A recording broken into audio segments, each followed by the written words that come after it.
Привет. Проверьте устройство. Что такое? Поверните. Я повернула. Все. Так, всем привет. Не удалось мне выйти в эфир, потому что YouTube почему-то запретил трансляцию. Так что я опоздала по времени. Мы мою модель уже просительно несли. Я вам сейчас ее покажу. И расскажу, наверное, сейчас, что я делала. Просто. А потом я, наверное, в запись, может быть, это получится воткнуть.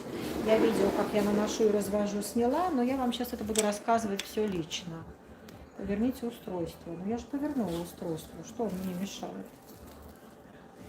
Так. Так, все. Вот вы видите, что я уже краску нанесла. Мы высиживаем теперь время.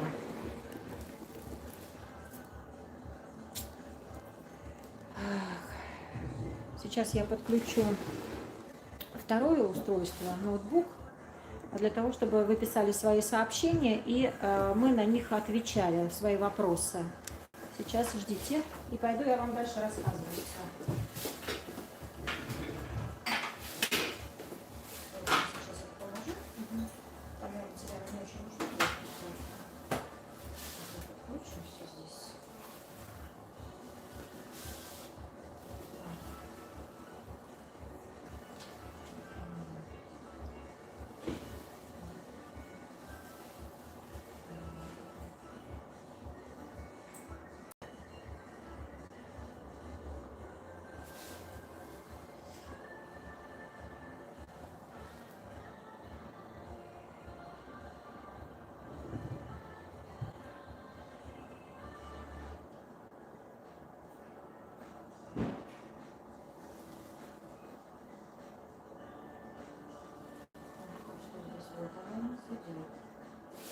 Ага.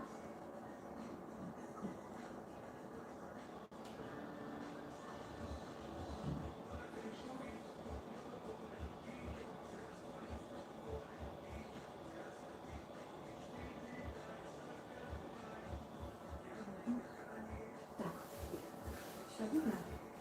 Все, вопросы можете свои задавать. Видно тебе? Все нормально?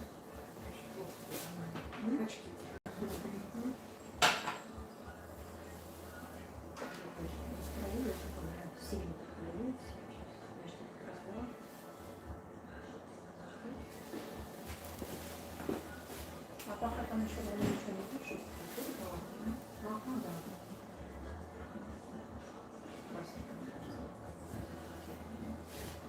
Я не сказала, там что-то есть, да? Я вот прокладывается. Нет, это здесь ничего нет. Здесь на дороге ничего нет. Если что, так, да? Все это сидит в головах. Все, пока моя модель сидит, время высиживаем по времени. Проверьте на всякий случай, хорошо ли вы все размешали, весь пигмент, который вы добавили. Все, модель у меня сидит, мы с вами поехали. Я вам сейчас покажу краски, что я разводила.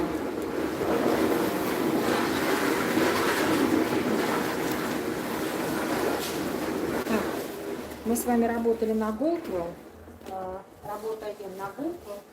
Соответственно, база моей девушки шестерка, и есть немного седины. Мы работаем с вами сегодня со спецблондами. Что я использовала? Показываю вам. Топшик 11А. Так, и 11П. Также я добавила блонд крем H и 12% оксид.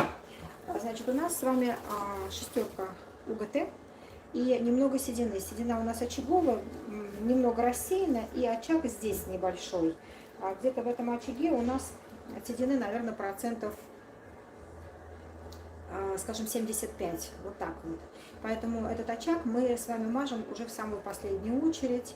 Время выдерживаем, на волосах выдерживаем краску 50 минут. Это время ее работы.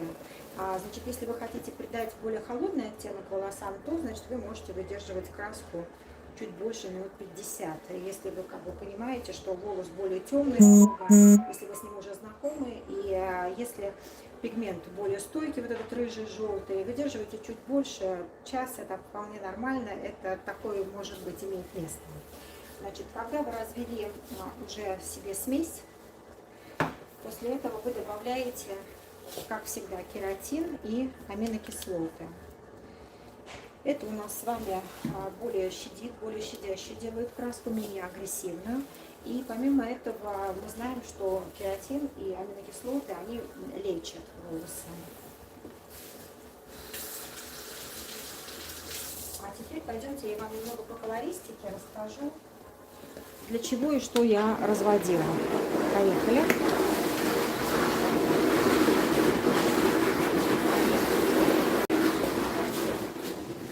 Так, видно все? Пишите, все ли видно вам? Буду сейчас здесь писать. Так, сейчас немножко, наверное, надо наклонить. Да нет, вроде нормально видно. Так, значит, Goldwell. Вы видели, там у нас буквы и цифры. Каждый краситель имеет свое буквенное либо цифровое обозначение. Давайте разберем, почему я взяла именно те краски, которые я взяла. Да? Давайте с вами разберем, какой пигмент содержится в тех красителях, которые у нас Goldwell, которые я взяла. Значит, у нас с вами я взяла 11А. Так, 11А. Так, меня нормально видно? Так, 11А и 11П. Так? Что такое 11А? 11А в Goldwell это коричнево-синий. То есть здесь присутствует синий пигмент. То есть у нас с вами идет коричнево-синий. Так, коричнево-синий. Здесь у нас с вами буква П. В П присутствует у нас синий-фиолетовый. Синий-фиолетовый. Синий-фиолетовый пигмент. Для чего мы с вами вот это вот все взяли? Давайте вспоминать. У нас с вами уровень УГТ. Шестерка. Шестой УГТ. Какой? Пишите мне, пожалуйста, фон осветления у шестерки. Напишите мне, пожалуйста, и давайте я жду.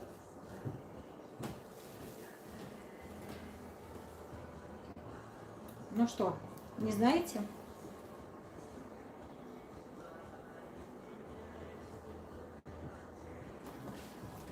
Так, ну хорошо, долго ждать не будем. У нас с вами здесь идет медь. Так как у нас с вами Goldwell, у нас с вами буквенное обозначение цветов. Именно буква обозначает именно сам цвет. А это H, он считается синим. П это перламутр. Значит, соответственно, если у нас с вами шестерка, то у нас с вами будет К, медь.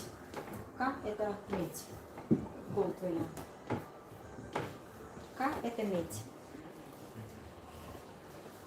Купрум, купер, это там по-немецки, по-латински, как хотите, так и называйте. Буква К это медь. Соответственно, нам с вами для того, чтобы убрать вот это все, нейтрализовать, нам нужно с вами добавить синий в основном. Но, так как мы с вами работаем с блонд-серией, то есть со спецблондами, у них работа совершенно идет по-другому. Не просто, не так, как обычные простые красители, уровня там от десятки до единицы. Здесь это более серьезная работа, и нужно правильно подбирать. И давайте с вами разберемся, значит, почему я выбрала именно эти красители, и в какой пропорции у нас они будут разводиться. У меня здесь не в равной пропорции, естественно. Так как мне нужен с вами синий, поэтому у нас с вами основа будет синяя. Значит, я взяла 11А, я взяла... Нет, здесь напишу. Я взяла 15 грамм, да? Добавила 11П 5 грамм. И плюс еще, я вам не показала там, но не сказала, я взяла еще блонд, как он там называется, блонд крем H. Как я вам уже напомнила, H, вот она буква А, это у нас синий. Блонд-крем, для чего он мне нужен? Так как я знакома уже со своей моделью, с ее волосами, я знаю точно, что плохо осветляются волосы. И поэтому я добавила усилитель, для того, чтобы мы с вами подняли еще хотя бы на пол уровня тона. Поэтому блонд-крем H я взяла 10 грамм. Это тоже основа синяя. И давайте теперь рассуждать, почему же все-таки я взяла 11, не 10, ничего. Давайте высчитывать. У меня 6 уровень, значит, мне нужно осветлить хотя бы там до 9,5, до 10, да? Давайте считать, получится у нас либо нет. Значит, у нас 6, 7, 8, 9, 10. До 10 уровня нам надо с вами осветлить 5 тонов. 5. Это много. Поэтому если мы с вами возьмем просто чистый П, сработает ли он и осветлит ли он нам с вами до 10? Нет, не осветлит. Если возьмем А, осветлит ли он до 10 уровня? Ну, возможно, да, но где-то все равно будет 9,5. Для этого, для того, чтобы все-таки нам дотянуть, мы с вами взяли еще Blond Creme H. То есть для того, чтобы немножечко еще поднять капельку. Ну и плюс добавить более холодного как бы оттенка. Но, опять же, но, так как у нас на уровне шестерки очень много все-таки меди, медь это красно-желтый, как вы помните. И когда мы с вами начинаем работать, у вас при осветлении, скажем так, все вот эти холодные цвета, которые вы добавили, они, конечно же, съедаются. И на выходе у вас будет такой спокойный, как бы нейтральный цвет. Для того, чтобы все-таки у вас не то что нейтральный, он даже будет теплый нейтральный, то есть такой бежевый нейтральный, такой более бежевый. Если вы хотите, чтобы все-таки беж был чуть-чуть холоднее, но все-таки остался беж или вообще холодным, вам, конечно, надо добавить туда еще дополнительно микстона. Микстона я, конечно же, добавила, и я добавила сюда обязательно антижелтый. Дальше я добавила сюда пепел. Я вам потом сняла это небольшое видео уже, которое я добавляла как красители. Я вам потом отдельно вставлю, так что вы увидите, как я это все разводила. И я добавила горошинку из сине-черного цвета. Для того, чтобы мне именно хорошо, так плавненько нейтрализовать все мои вот ненужные пигменты, которые находятся в фоне осветления на уровне от шестерки. Как работает у нас с вами спецблонды? Мы с вами подбираем спецблонды как? Значит, вот если мы с вами знаем, что у нас с вами УГТ шестерка, значит, соответственно, мы знаем о том, что у нас фон осветления здесь медь идет. От этого мы с вами подбираем краситель, который мы берем. Мы его не просто так выдумываем, а именно подбираем тот краситель, который будет нейтрализовать нашу медь. То есть мы с вами подбираем красители от старта. Если мы с вами красители, когда берем из простых рядов от десятки до единицы, мы с вами подбираем по финишу. То есть выбираем именно тот, который мы хотим результат. Вот мы хотим с вами там, допустим, перламутровый либо холодный, и берем, соответственно, просто холодный либо перламутровый, но уже считаем от финиша. Здесь мы по-другому. Мы с вами должны подбирать краситель именно от старта. Вы должны четко определить, какой у вас УГТ, и дальше подбирать краситель. Если у нас с вами шестерка, то обязательно медь, да, на этом старте идет. Чтобы нейтрализовать этот старт, нам надо с вами синий. А соответственно дальше у нас уже по ходу идут осветление, то есть поднятие на каждый уровень выше, и дальше уже пошла работа. И в конце завершающее, чтобы нам все-таки нейтрализовать еще немного желтого, мы с вами берем П. То есть для этого я взяла основу 15 грамм А, 5 грамм П, для того, чтобы он завершил свое действие. И Blond Creme А для того, чтобы еще чуть-чуть поднять на полтона. Поэтому результат мы, естественно, с вами увидим. Я тогда вот это сотру, вы себе это запишите, и мы сейчас с вами, раз уж началась такая песня, с вами поговорим про остальные цифры, которые и буквы, которые у нас здесь с вами есть. Так, вы себе это сфотографируйте, запишите или просто потом посмотрите в записи.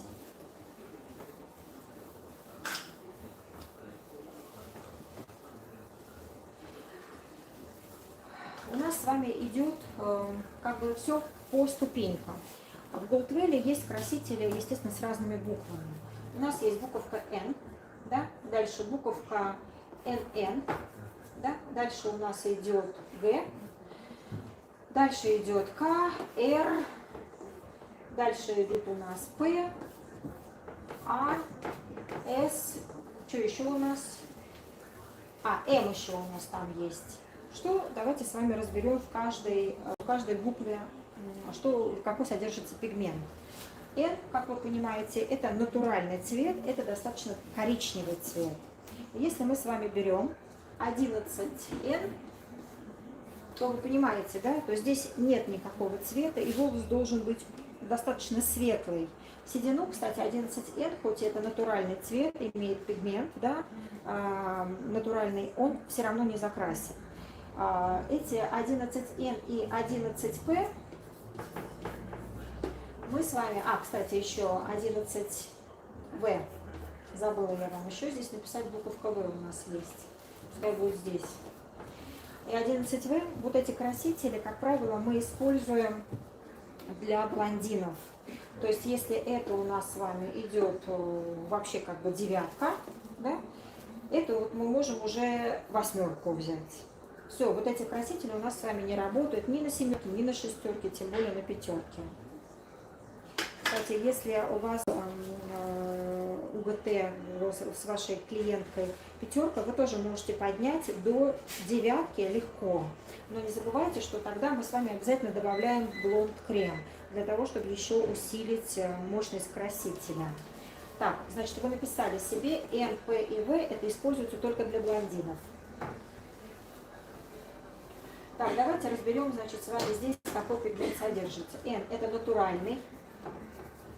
И у нас с вами буковки обозначают первую букву названия цвета. То есть N – это натуральный цвет. Дальше две буквы N – это усиленный натуральный цвет. А если вы посмотрите на палитру красителей, и вы увидите, есть N, есть NN, значит, соответственно, вот этот вот NN – это уже для более стойкой седины, для большего процента седины. Тоже натуральный плюс, будем считать, да? Натуральный плюс. Да, плюс почему? Потому что это как бы двойной натуральный коричневый. Дальше G, вы помните, я вам сказала, это по названию цвета. G это gold, да, то есть это золото у нас. Сейчас, секунду, мне пишут с той стороны. Так, это у нас золото. Дальше K это у нас медь. R это красный. Red красный. Дальше галочка V это фиолетовый. Дальше P это перламутровый, а значит, соответственно, идет уже смесь синий плюс, какой у нас там еще? Синий плюс фиолетовый. А это синий, но он в своем составе не чисто синий, он все-таки коричнево-синий. Поэтому, наверное, синий плюс коричневый, вот так. S это у нас с вами... еще у нас есть B, я вспомнила. Значит так, S это у нас с вами с добавлением зеленого, синий плюс зеленый. M матовый, это просто чисто зеленый цвет. B это бежевый цвет.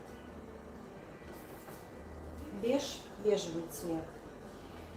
Поэтому, зная вот эти все буковки, вы должны понимать, какой пигмент содержится в красителе. Конечно же, если вы возьмете чистый цвет, да, и нанесете, вы никогда не получите то, чего вы хотите, за исключением теплых цветов. Теплые цвета у нас, конечно же, на выходе, если вы его возьмете, он получится на выходе тот, который вы хотите, потому что играет здесь основную роль фон осветления. То есть это мы с вами должны обязательно запомнить, когда мы работаем с красками Goldwell. Но, по-моему, я никакие буквы здесь не забыла. Напишите, если я что-то забыла. Юляш, там ничего? Нормально? Вопросов нет? В каком вы городе? В Москве. В Москве я. Так, я еще смотрю все время выдержки, потому что у нас с вами дальше будет стрижка. Так, значит, с этим мы с вами закончили. Дальше поехали. Так как мы с вами говорим про спецблонды, спецблонды у нас обязательно с вами работают исключительно с двумя окислителями. Отсепятину никакой не устраиваете, обязательно либо 9%, либо 12%. И от этого все зависит, насколько вы поднимете. То есть здесь получается у нас 2 получается уровня где-то. Так, здесь получается 2-3 уровня. 12% дает 3-4. Если волос тонкий, если пигмент не очень стойкий, он может дать 5. Поэтому от 3 до 5 это с 12% окислителем. 5 это спорный вопрос. не всегда удается поднять на 5. Вы можете предупредить как бы девушку, что вы пробуете. Если у вас, например, допустим, ваша клиентка красилась, все время обесцвечивала, а волос совсем уже никакой, вы можете попробовать перейти. Вы только должны предупредить, что никогда Total Blonde не будет похож на спецблонд. Почему? Потому что у спецблондов нет такой мощности, чтобы поднять именно до уровня кипельного, белоснежного, как у Total Blonde. Поэтому если девушка любит исключительно холодные цвета, не теплые, то обесцвечивайте, тонируйте. Никаких других вариантов больше нет. А если девушка нормально относится все-таки к теплым тонам, то используйте спецблонды, они прекрасно работают. Значит, седину они не закрашивают, но здесь есть в чем еще плюс. Смотрите, если есть рассеянная седина, ее немного, вот я сегодня вот не добавляла никаких натуральных красителей вот в краску, которую я вам показывала. Что дает вот это, да, у меня? Я оставляю эту седину нетронутую, потому что седина – это у нас с вами пустота, ее не надо ни осветлять, ничего. И поэтому, который холодный цвет содержится в краске, седина его в себя принимает. И в сухом виде она, получается, будет играть, как будто бы вы сделали мелирование. То есть у вас будет перемешиваться теплый с холодным цвета. Очень красиво получается, особенно при рассеянной седине. Когда очаги, когда вот особенно вот височная зона и у лица, да, под челкой, 100% белая, вы должны просто разводить отдельный краситель. Не наносите на седину там свыше 80%, никогда, ну даже может быть от 75, может быть, от 80 точно. Не наносите спецблонд, разводите отдельно на уровне десятки краситель. И только вы подберите, опять же, смешайте цвета между собой, чтобы у вас на выходе получился все-таки одинаковый цвет везде и на очаговой седине. Опять же, седину мы с вами закрашиваем 6% окислителя, как вы помните. Сильные окислители вам не нужны, вам поднимать здесь нечего. Вам надо, наоборот, затемнить. А седина работает, открываются хорошо чешуйки только с 6% оксидом. Используйте это правило. Так, значит, я вам это рассказала. Почему нельзя нам использовать здесь процента 3, 6, 1,5? Нельзя никогда. Что такое у нас с вами спецблонд? Краситель. Это сильно аммиачная краска. Соответственно, там аммиака содержится в 2 раза больше, чем в обычной краске. Это для того, чтобы нам с вами сильно осветлить волосы. Да? Вы понимаете, что без этого ну, никак мы осветлить с вами не можем, мощности не хватит. И когда мы с вами смешиваем оксид с краской, у нас с вами получается, скажем, такая вот как бы смесь, в которой у нас с вами работает атомарный кислород, да, и у нас с вами идет замещение, то есть атомарный кислород разбивает натуральные пигменты, которые содержатся в волосе, автоматически он соединяется с искусственным пигментом, замещает натуральный пигмент на искусственный пигмент, и таким образом он как бы дает новый цвет. И так как... К чему я это говорю? Так, и так как у нас с вами здесь аммиака больше, значит, соответственно, у нас с вами вот этот, скажем так, наш оксид должен вступить полностью на 100% в контакт с красителем, с аммиаком и съесть. То есть он должен его весь выработать. То есть аммиака не должно остаться у нас в волосе. Если вы не нанесете, а смешаете 6%, 3,5% с сильной аммиачной краской, у вас весь аммиак не выработается. То есть у вас останется аммиак в волосе. За счет этого пойдет разрушение волоса. То, чего просто противопоказано нам, как парикмахерам, делать. Поэтому обязательно придерживайтесь определенных условий. 9 и 12% со спецблондами всегда. Всегда. Время выдержки у нас с вами определено производителем. Меньше. Давайте вспомним, как у нас с вами работают краски. У нас с вами все аммиачные красители сначала работают, осветляют, затемняют, затем кондиционируют. Высиживая меньше по времени, что происходит? Какой-то процесс не прошел. То есть вы, скорее всего, прервали на процессе кондиционирования, то есть на процессе ухода. Потому что сейчас у нас современные краски, они ну, они замечательные, скажем так. В них столько уже добавлено компонентов уходовых, ну, что просто бомба. Краски уже они не портят волосы так, как портили раньше. Я просто смотрю, сейчас появилось уже много, ну, как бы таких рецептов, когда пытаются тонировать даже сильно аммиачными красками из серии Blond. Они, конечно, берутся очень здорово, понимаете, на осветленные волосы спецблонд просто улет, просто холодный сразу становится, только лишь за счет своей агрессии. Я, скажем так, не придерживаюсь этого, я все-таки тонирую более щадящими безаммиачными красителями, либо красителями прямого действия. Их достаточно много. Но если вот ваша клиентка не всегда красит по всей длине, вот как моя, например, мы по всей длине редко красимся, вот я сейчас вас отнесу, и мы с вами, когда пойдем уже мыть, вы увидите, я ее буду немного эмульгировать в мойке. Только я хорошо смочу волосы, краска у меня вышла, то есть время выработки аммиак у меня съелся с помощью нашего оксида, так как уже время высидела я.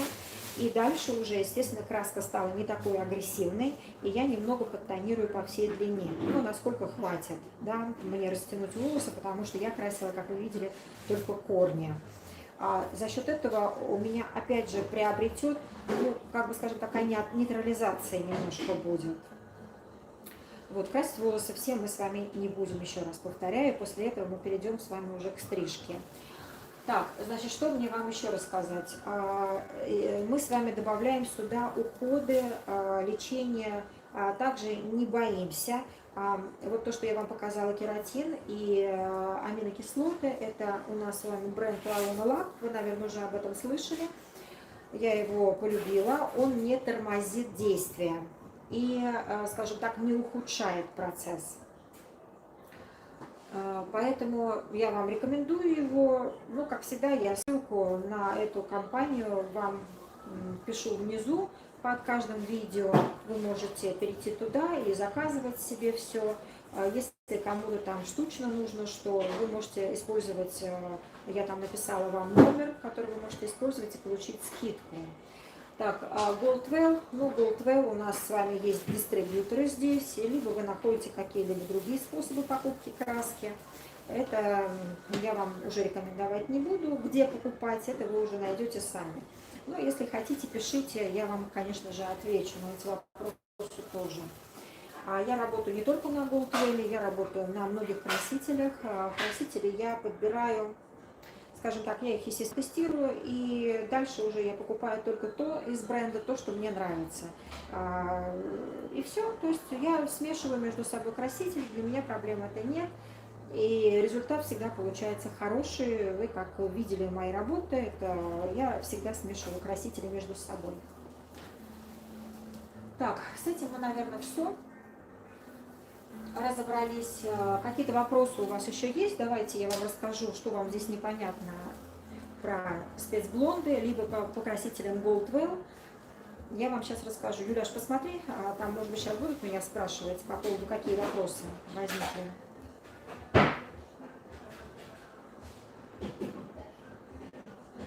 У Goldwell, пока вы пишете вопросы, я вам сейчас просто дальше расскажу. У него, конечно же, есть серия топшик, это обычные красители, начиная с 10 по 1, да, ряд. Дальше у него есть нектая, это органическая краска, это гипоаллергенная краска. Краска очень хорошая, мне очень нравится. Эта краска, я ее использую особенно для людей, у кого, скажем так, более нежные волосы, у кого выпадение сильное волос, более тонкий волос. То есть она действительно более щадящая, она не такая агрессивная, как топшик, как спецблонд.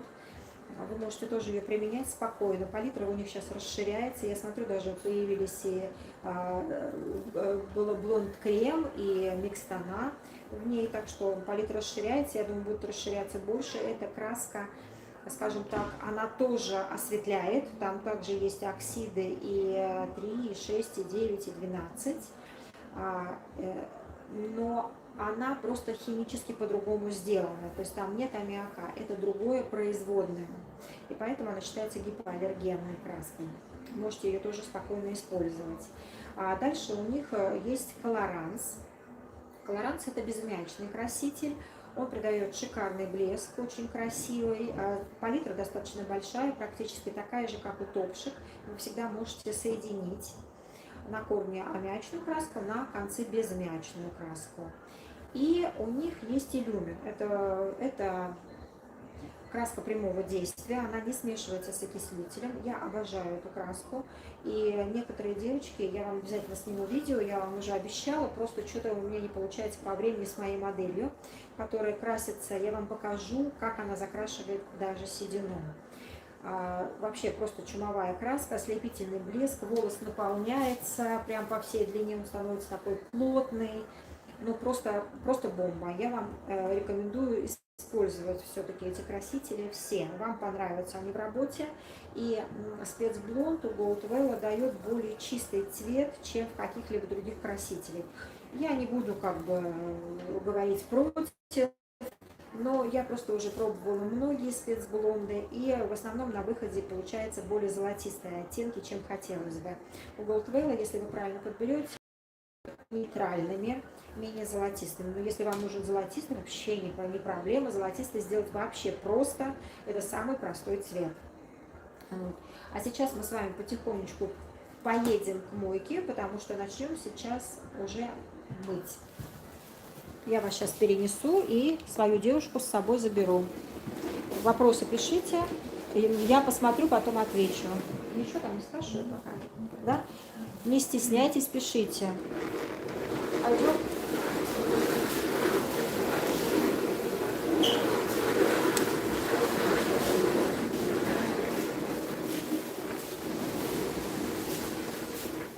Чтобы не падай, сейчас я тебя поправлю все. Так.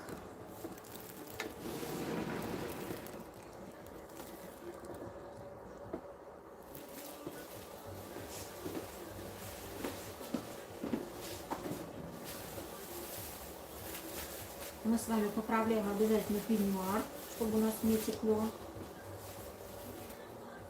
Волосы все берем аккуратно и кладем.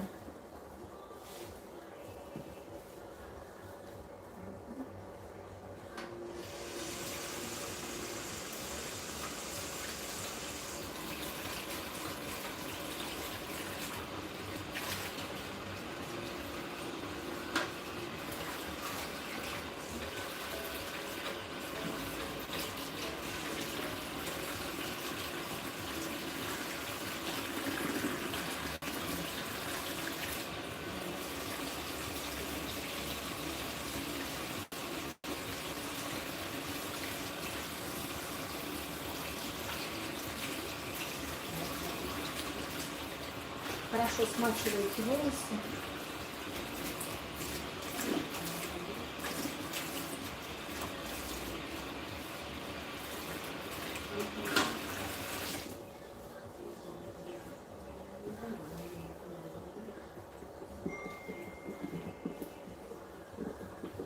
И приступаем к эмульгированию.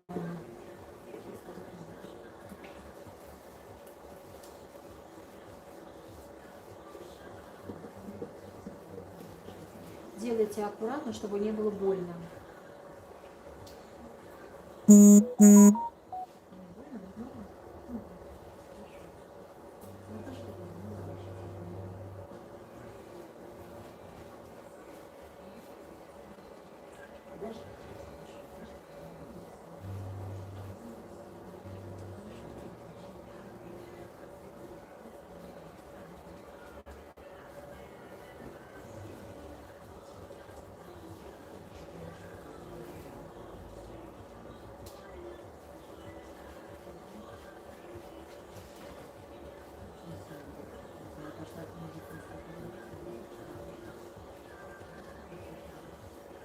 Вы моете в перчатках, потому что спецблонд у нас достаточно мощная краска, здесь 12% жидкость, поэтому руки очень подсыхают.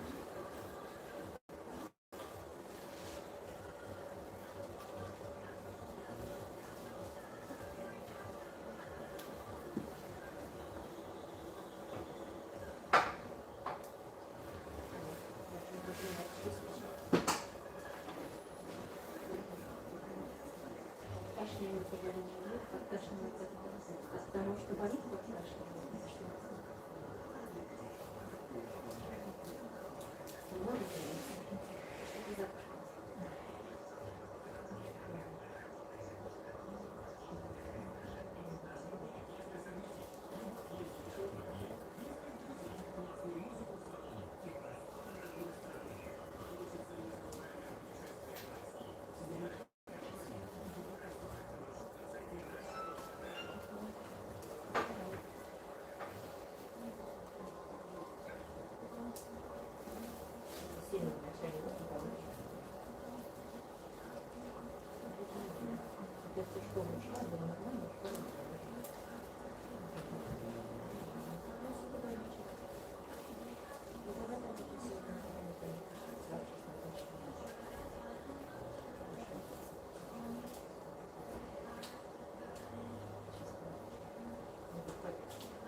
За время, пока вот мы с вами растянули, мы сейчас чуть-чуть она полежит, капелька, минутки, наверное, 2-3, и мы с вами пока кожу помоем, потому что кожа у нас вокруг тут все же покрашена, надо пока ее помыть.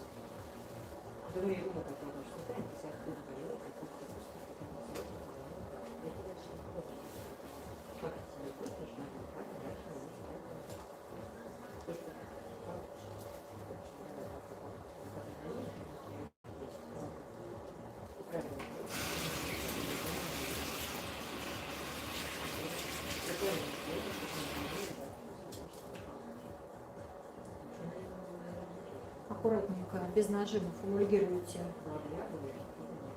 по краевой линии краску.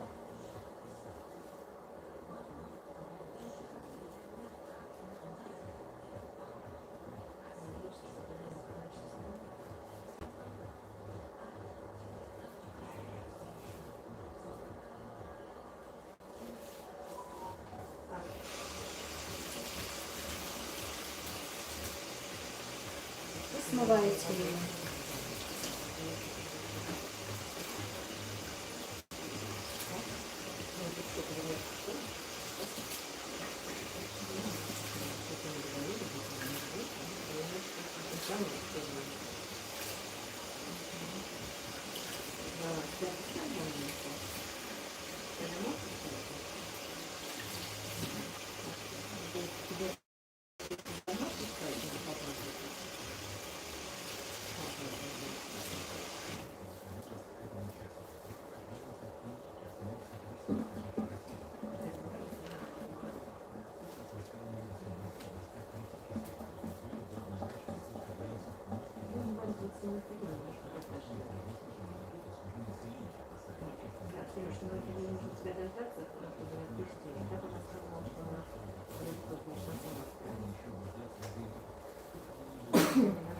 Нормально? Будь здоров. Так, значит, знаете, что еще? Забыла вам главное сказать про краску. Значит, когда мы работаем с спецблондами, предупреждайте своих клиентов, что нужно ходить ежемесячно, потому что температура по всем волосам, да, естественно, разная. У корней на сантиметр одна температура, дальше другая. И поэтому цвет, естественно, ровный никогда у вас не получится. Тем более, если вы работаете 12% оксидом, то уже выше нет, да, оксида. И дальше уже идет уже длина покрашена. Поэтому вы все равно будете прорабатывать 12% оксидом, либо 9 наносить, потом 12 и так далее. И тогда у вас будет корень потемней. Поэтому обязательно не пропускайте окрашивание каждый месяц. Меньше можно, больше нельзя. То есть больше сантиметра уже предупреждайте, что полоса может получиться. Это да, некоторых касается. Да, 3-й месяц, видите, у нас. Поэтому цели выравнивать у нас сегодня нет. У нас цель с вами показать, как работают наши красители спецбонда. Так, ну все, я думаю, что 3 минутки у нас прошло, так что мы с вами дальше смываемся.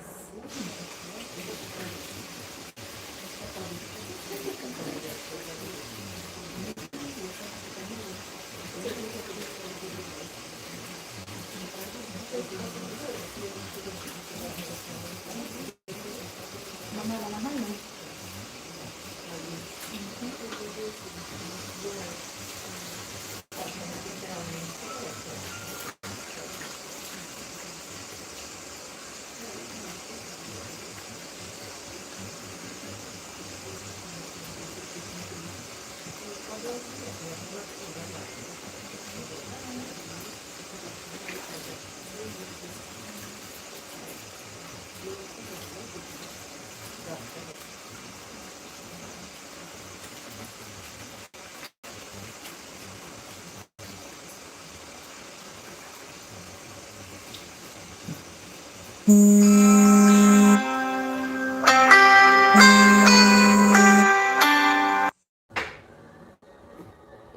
Так, извините, пожалуйста, у нас тут проблемки произошли, звонок перебил нас.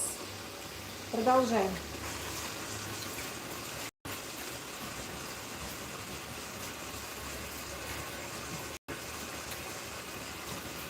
Так, а как мне здесь это убрать? Меня видно, нет? Нет. Отмена. Я не понимаю, что у меня теперь стало. Что там? Так, а что мне делать надо? Почему-то все как-то мутное стало. Завершить трансляцию. Отмена. Почему цвет изменился? Не знаешь?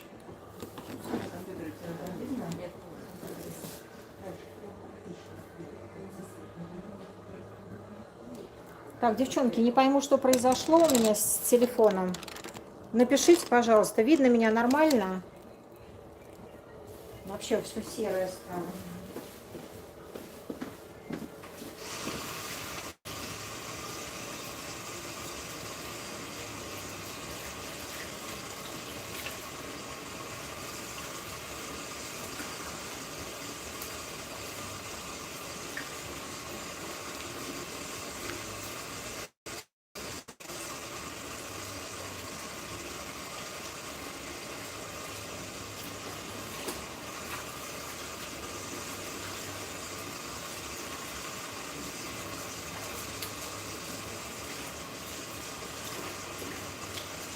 Цвет поменялся, ничего изменить не могу.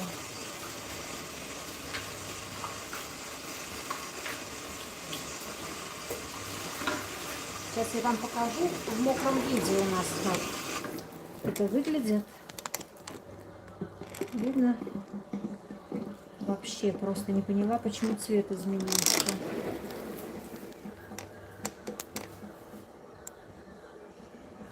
Так, сейчас. Что там у меня? Так, в каком городе, да. Привет, всем привет. Что ж такое-то мне сделать с цветом-то? Так, девчонки, не знаю, досматривайте так. Не понимаю, как мне это убрать.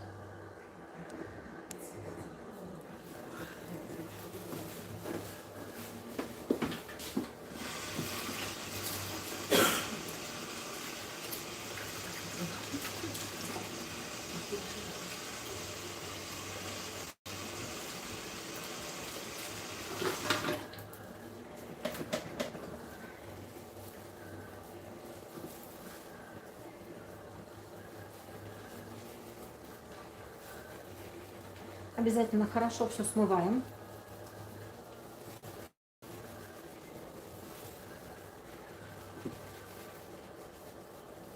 Не забывайте шею, потому что мы с вами здесь тоже красили.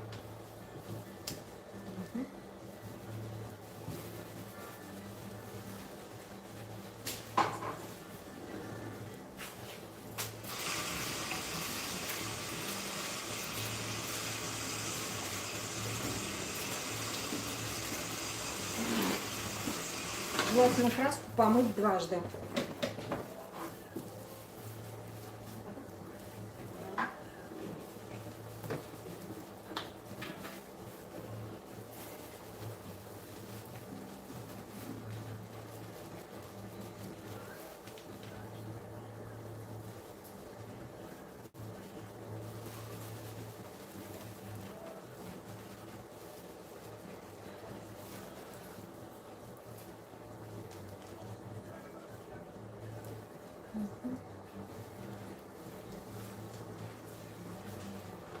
Если вы хотите более похолоднее цвет, вы мойте тогда второй раз уже фиолетовым шампунем.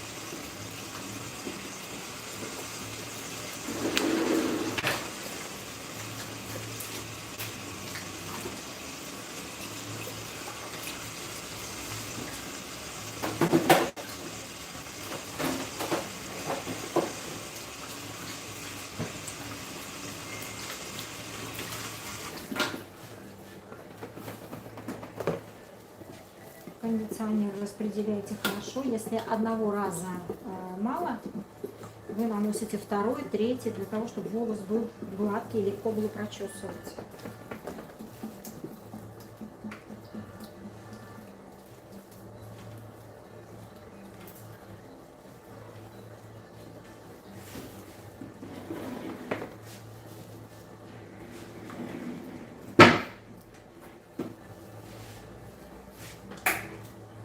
Лучше, конечно, сделать маску. Если нет времени, то хотя бы кондиционером хорошо тогда удобряйте волосы. Сдабриваете.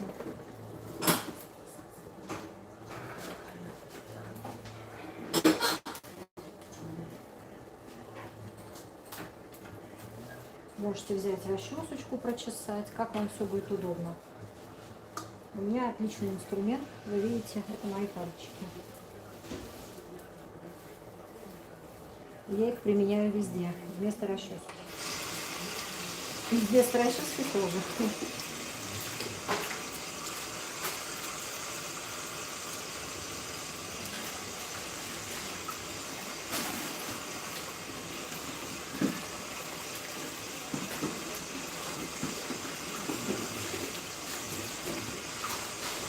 Смыли кондиционер.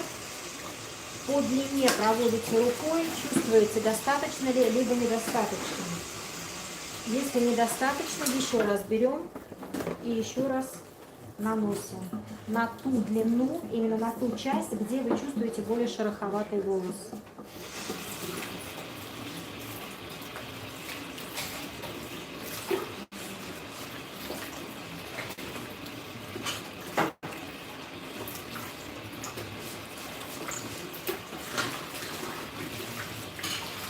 Помните, шею мыли, поэтому обязательно промыть.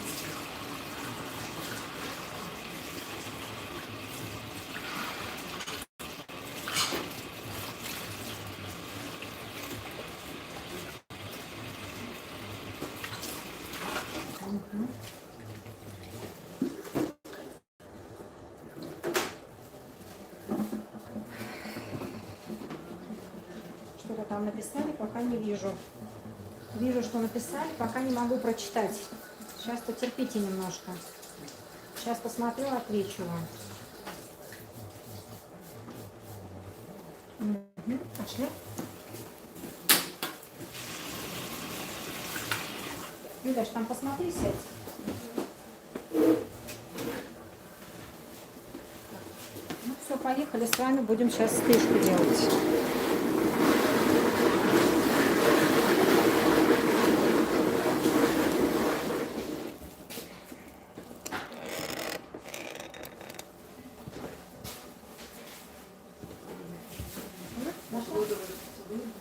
Уходовая процедура, что там?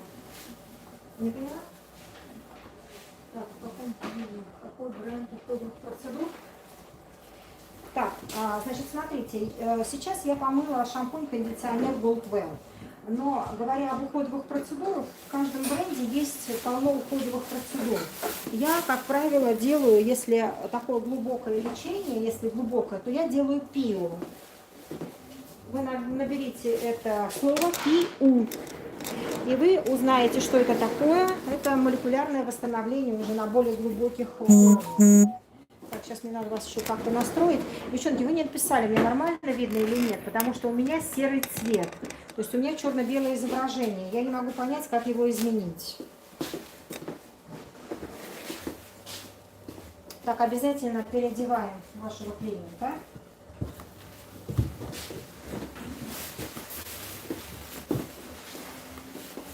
А маленькие лечения я, как вы видите, использую из лаони.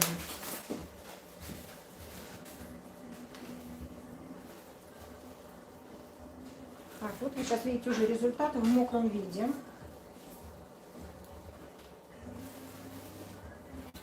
Так, давайте приближу, в мокром виде покажу. Это вот в мокром виде наш результат. Вот смотрите. Достаточно ровненький такой получился, красивый. Сейчас причешем и будем дальше делать. Значит, моя модель, ее зовут, кстати, Юля, она не носит короткие волосы, поэтому будем оставлять длину, но попушнее сделаем объемчиком.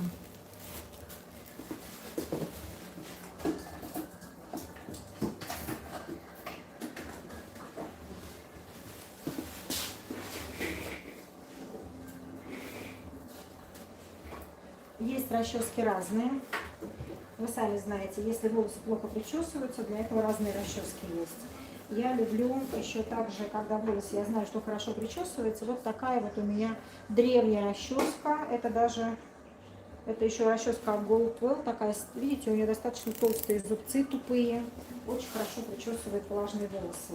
Не сухие, а мокрые.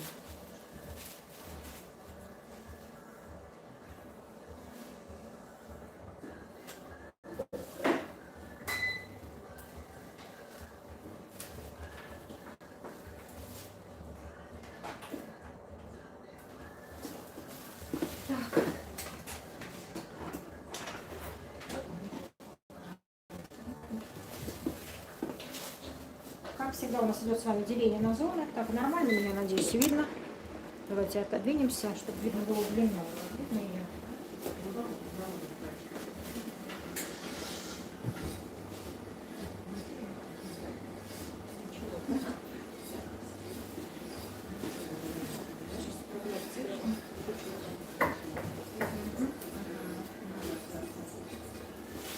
Вы смотрите, как бы оговариваете длину. Видите, здесь у меня длинная достаточно челка.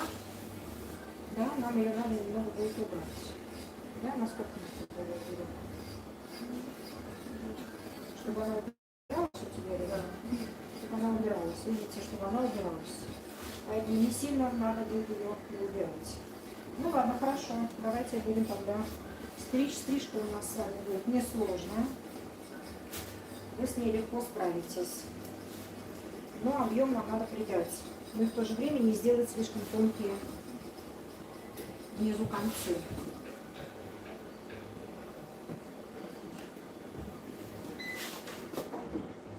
Центрально-сагитальные проборы делаете, так как у нас с вами разные зоны.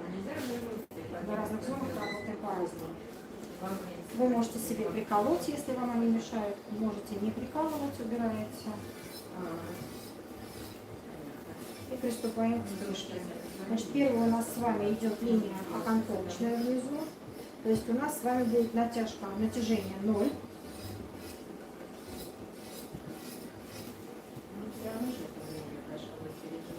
Срез прямой.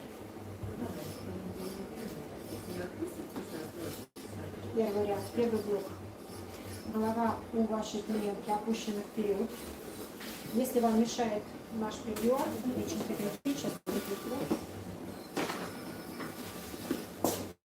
его уберите, этот хвостик, иначе он мешает вам распределить длину. Все, натяжение у нас с вами 0. Так, видно все, да? Насколько мы с тобой? Сантиметр на 3, да? Или ты хочешь оставить длину? Поменьше? Хорошо. Торгуемся, видите? За каждый сантиметр. Так, на 2 сантиметра мы убираем. У нас с вами натяжение 0, прямой срез. Мы с вами прострелили блок, обязательно проверяем себя.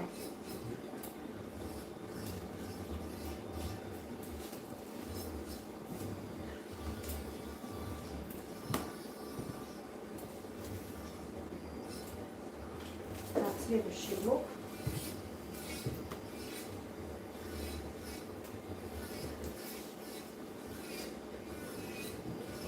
Чем тоньше вы делаете ваши шаги, тем точнее у вас стрижка. Следующий, так как я хочу все-таки тяжелый низ, я делаю наложение пряди на прядь без удлинения. То есть опять натяжение 0 и стригу по нашей контрольной, которую я там задала. Не удлиняю ни на миллиметр. В сухом виде, естественно, она чуть-чуть приподнимется, поэтому получится легкая градуировка, но мне это надо. Но я хочу тяжелый все-таки низ, чтобы не было сопелек не висело. Кто любит с сопельками, то, соответственно, градуировку начинаем прям с самой первой пряди. После того, как пострижете второй ряд, также опять контрольная проверка, обязательно проверка.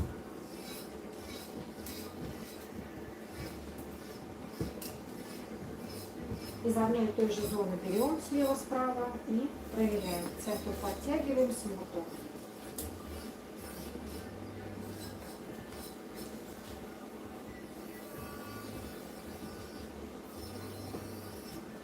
Мы с вами простригаем все до конца, насколько у нас хватит длины. И дальше уже перейдем в зону макушки, верхней затылочной зоны тоже. Насколько хватает длины, все подтягиваем, простригаем тяжелым срезом. Натяжение 0, прямой срез. По окантовочной линии.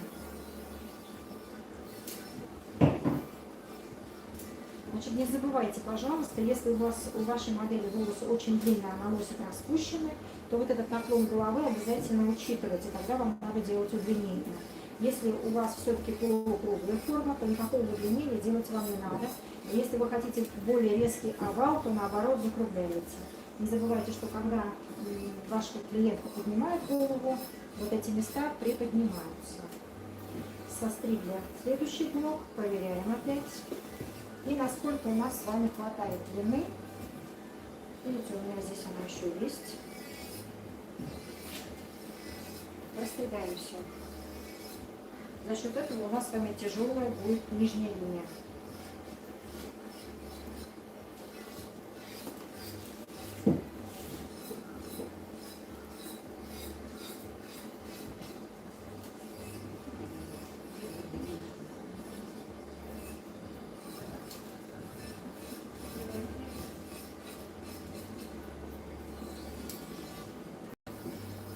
Даже то, что у вас есть контрольная, неважно, все равно проверяйте, пожалуйста, себя. Ну, видите, вот эта зона уже у вас не дотягивается.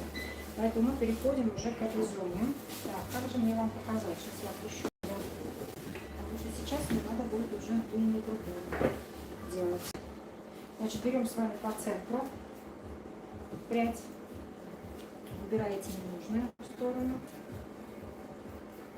Так как я хочу сделать объемную, самая объемная у нас с вами какая форма? Равномерная. Она равномерно дает объем по всей голове. Так, не видите меня, да? Вот так будет видно? Нет, не видно.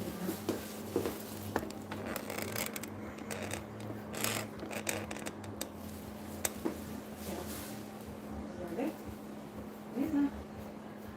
Не видно. Куда вот уйти-то нам, чтобы это было видно?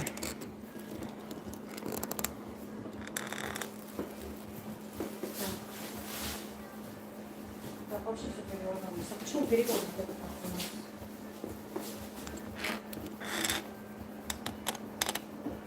Странно. Почему перевернулась? Что с телефоном-то у меня? А сейчас? Я же в горизонт его перевернула. Оп. Круто. Девчонки, вообще я в шоке. У меня телефон стоит вертикально, а показывает горизонтально. Извините, это какой-то глюк. Так, поехали дальше. Значит, мы с вами берем по центру. Привет, давайте я вам покажу. И с вами у нас здесь идет уже натяжение 90 к голове. То есть вы можете вот эту зону пока убрать, и мы с вами прострегаем здесь. Это у нас с вами тогда будет самая объемная часть. Чуть выше. Я не хочу нести легкие, поэтому чуть выше. Мы с вами таким образом вымесняем это все. Видите, у нас с вами вот эта нижняя линия снизу. Да? Значит, соответственно, вот это убираем. Она нам не нужна, а она у нас будет являться контрольной. Так, опять мне не видно. Да что ж такое-то? Ой. Так, давайте вернемся к нашей пряди. Сейчас видно? Видно. Все. Значит, мы с вами еще раз. Вот она наша контрольная прядь. Нижняя, да, получается. Мы ее подняли. Натяжение 90 в голове. И начинаем с вами срезать длину. У нас с вами равномерная форма, поэтому мы с вами переходим равномерно. Следующий блок у нас идет натяжение 90 и пошли. То есть мы с вами повторяем форму головы. Так как мы не делаем короткую, у нас с вами также идет немного мы срезаем. Так, дальше следующую отделяем. У нас с вами контрольный прядь здесь переходящая. Продолжаем. Повторяем нашу заданную уже линию. Натяжение везде у нас с вами получается 90 к голове. Обратите внимание. Дошли уже до секретарного пробора. Перешли дальше с вами. Линия переходящая, контрольная. То есть все ровненько должно быть.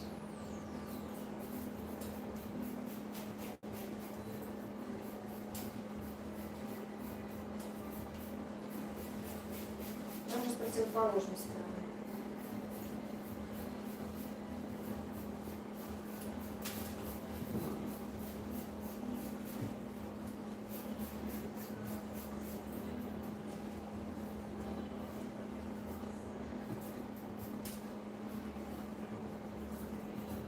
Не торопитесь. Повторяем форму головы.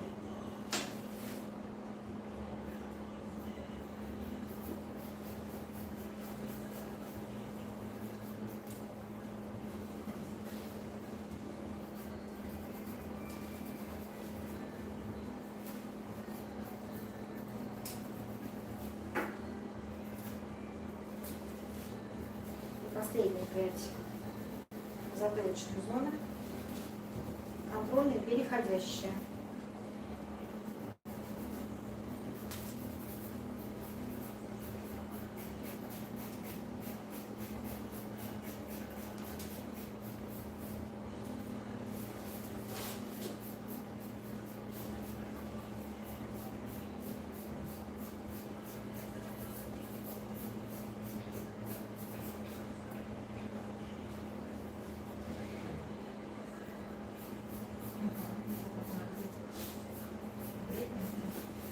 Смотрите вашу линию, все ли здесь красиво. Видите, все красиво. Проверяем. Здесь тоже все красиво. Если где-то неровно, вы себя подравниваете. Когда вы опускаете, все равно смотрите вниз, для того, чтобы не выскочили никакие лишние волоски. Дальше мы переходим уже на височную зону. Так, перешли, убрали лишнее. Не забывайте, что у нас, чтобы соответствовала длина, мы прогибаем пробор на затылок и простригаем уже нашу височную зону. Видите, плечо мешает, да, соответственно, голову поворачиваем, для того, чтобы плечо не мешало. И так как мы с вами продлили на затылке наш пробор, поработаем с вами и вводим стрижку. нашу уже височную зону.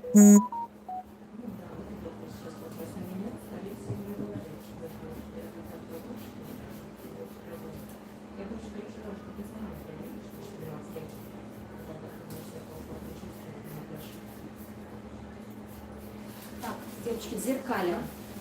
Можно постричь сначала одну сторону, потом другую, но выравнивать вам придется. Поэтому давайте лучше зеркалить.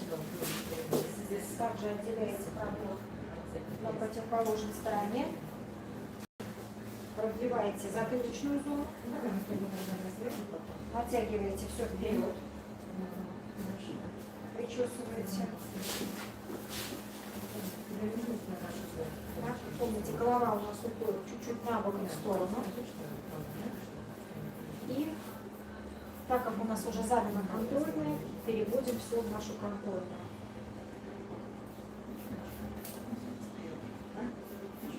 Опять же натяжение 0. Когда мы с вами простригли лево, право, мы берем и сравниваем длину. Проверяйте, пожалуйста, длину, не ленитесь. Сейчас все.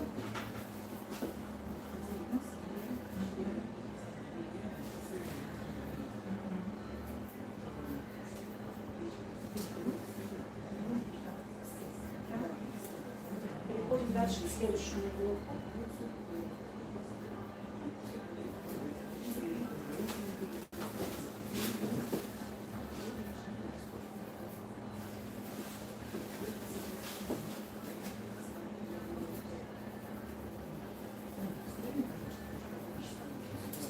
Стрегаем обратно в следующую зону. Также здесь продолжаем на затылке.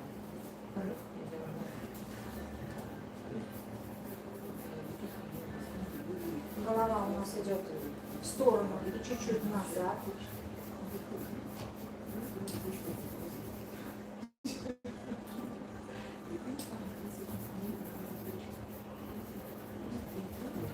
Контрольную у нас с вами задано, мы встригаем контрольную линию.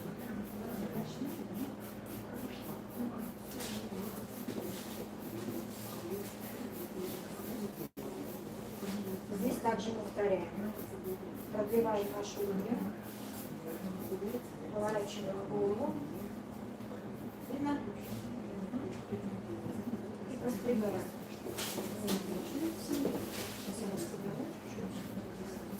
Чтобы не после.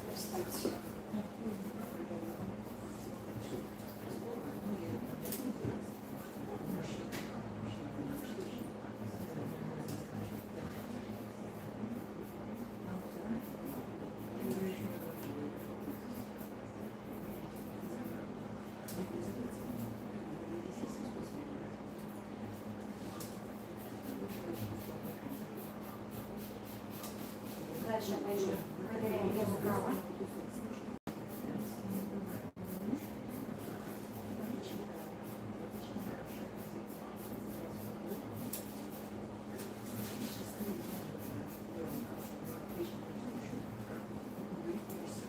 У нас стрижка с вами симметричная.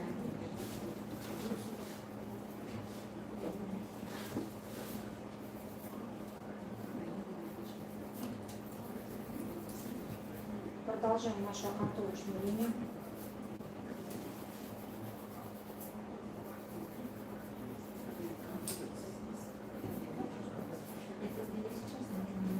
У нас длинный, я тебе еще сниму.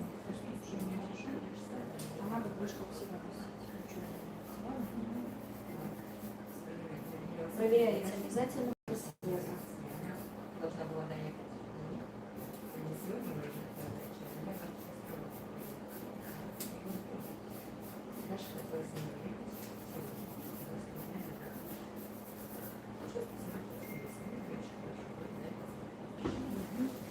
Переходим дальше с вами.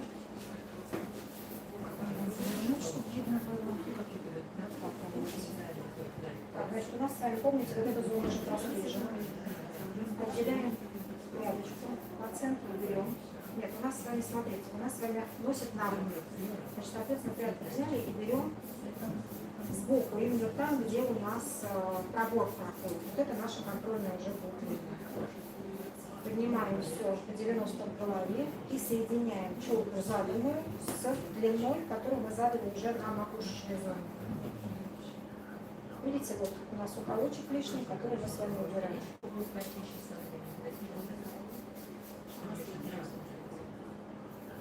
Убираем. И все волосы уже с вами подтягиваем вот к заданной линии, которая у нас с вами идет на пробор. Попрядно, естественно, не надо натягивать все, иначе у вас в руке не уместится. И встригаем нашу линию.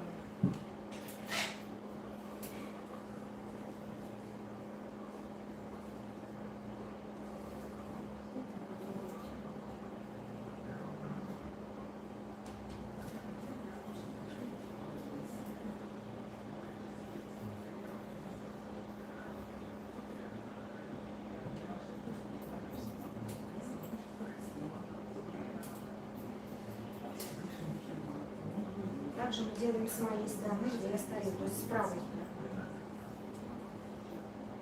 Также попрядно.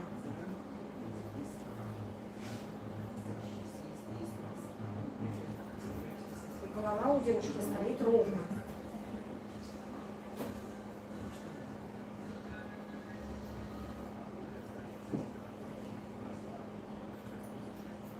Все в стриге. Теперь у нас с вами должна быть проверка.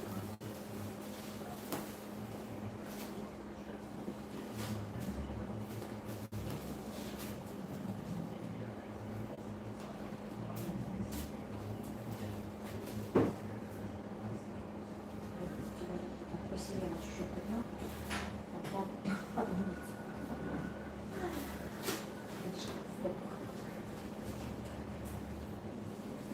Здесь получше. Так, значит, мы с вами все поднимаем и соединяем нашу зону, натягиваем в голове. Так, у нас получается с вами здесь вот рост волос. Вы все подтягиваете по линии роста волос, натяжение. Подтягиваете и смотрите нашу линию, уже которая задана, просто дочищаете ее. Также с другой стороны.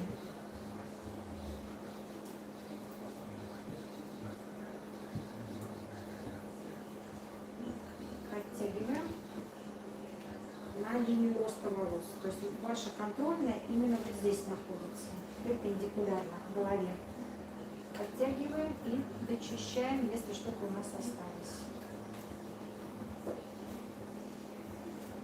Теперь нам надо с вами также проверить наши зоны, которые мы уже подстригли, чтобы мы с вами все свели. Поэтому вы берете часть височной зоны. Здесь у нас идет часть затылочной зоны. Проверяем нашу линию здесь.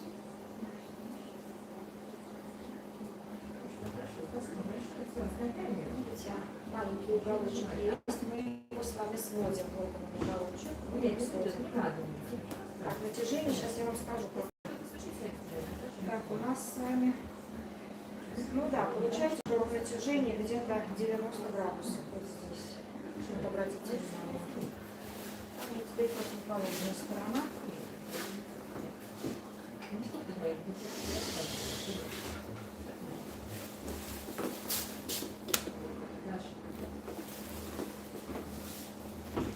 Также берем ту часть височной зоны, часть затылочной зоны. Хорошенько все причесываем, натягиваем и проверяем. Также видите маленький уголочек, у нас таки соединение. Убираем его. Так, и теперь также мы затылок с вами проверяем. Берем уже немного простриженной зоны, переводим на затылочную, также натягиваем и проверяем.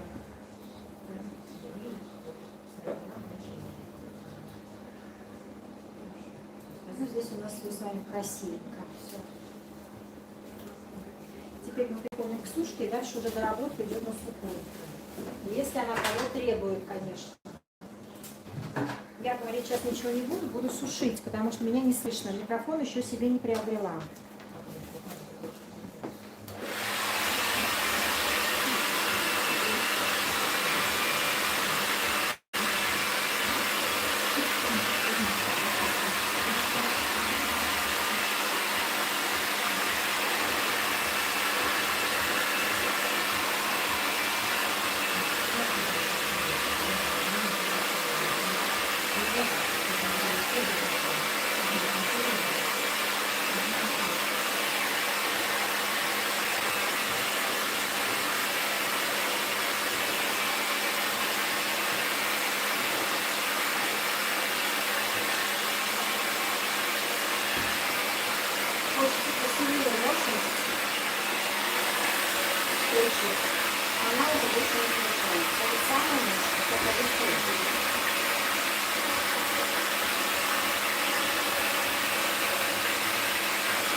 Делайте на теплом воздухе.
И мы уже с вами брашем большой.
Так, извините, девчонки, продолжаем. Поехали. Там все зависло, да?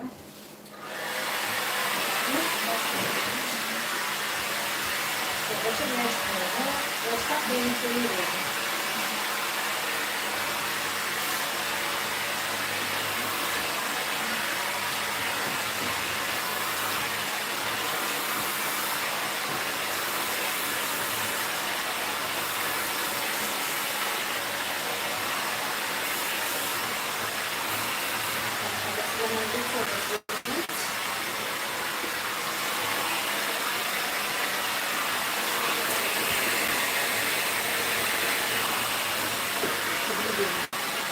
Да, ну смотри, там будет светло, а здесь будет светло.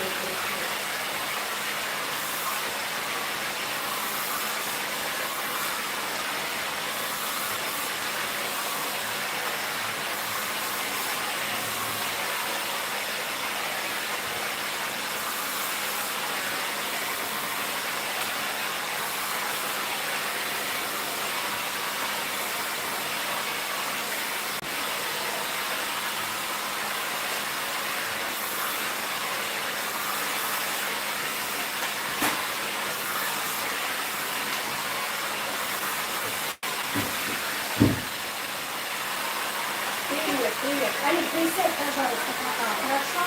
Сейчас я буквально уже заканчиваю.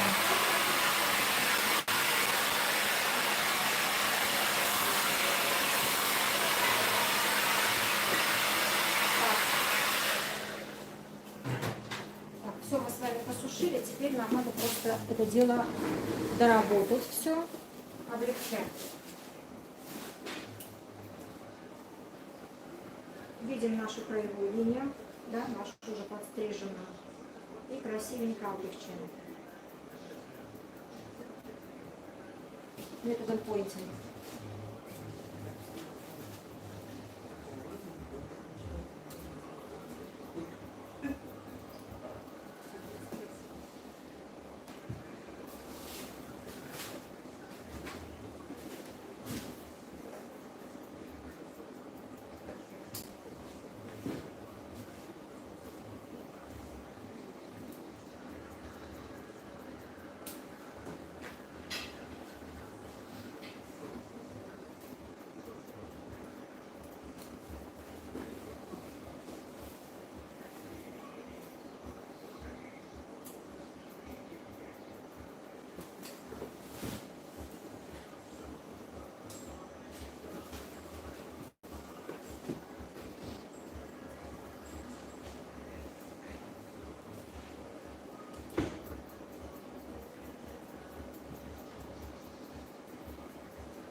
Облегчаем мы с вами по тем линиям, которым стригли.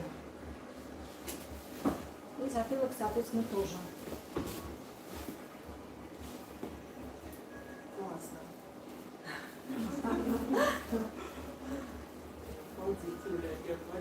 Да? Ну хорошо.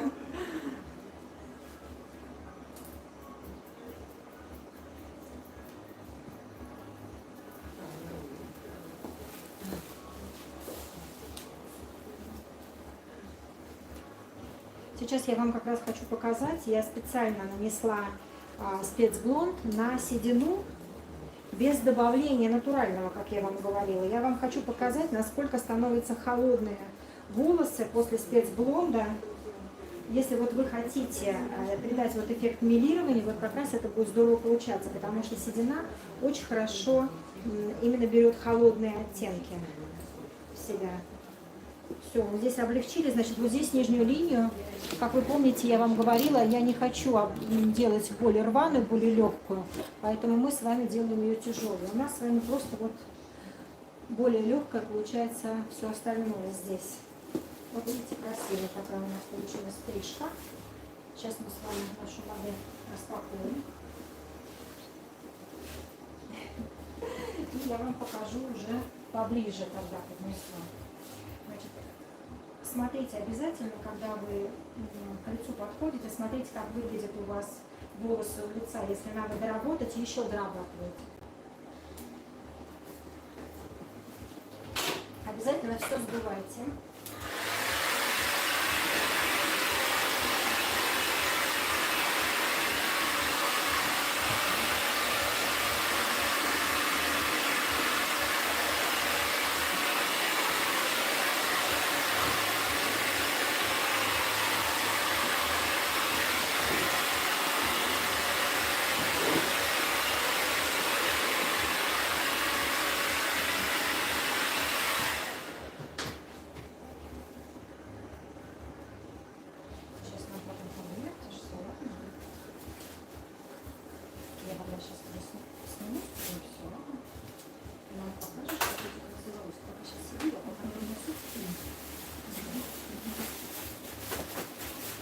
Так, сейчас я вам разверну для того, чтобы вы посмотрели поближе уже, что у нас с вами получается. Так, где у нас разворот экрана?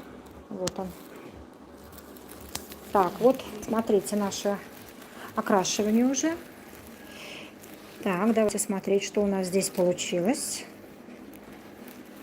Так, вот у нас наша длина. Это, обратите внимание. Так, сейчас я там корешки найду.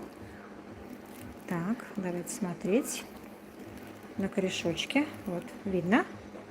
Вот так все красиво. И вот я вам говорила про седину, которая берет у нас холодный цвет. Вот смотрите, получилось, как будто мы с вами сделали мелирование. Видите? То есть седина у нас с вами взяла холодный оттенок, и вот такой вот красивый, просто чумовой цвет получается. Да, давайте посмотрим, как у нас с вами покрасились виски. Да, то же самое, видите? То, что там, где седина, у нас с вами получился холодный такой вот перелив. Смотрите. Так что вот используйте, пожалуйста, вот этот рецепт, который я вам рассказала. Подбирайте краски обязательно правильно. Угадывайте, правильно определяйте ОГТ. И все у вас будет то, что надо. Да? Покажи нам свою красоту. Вот такие вот у нас красивые волосы получились.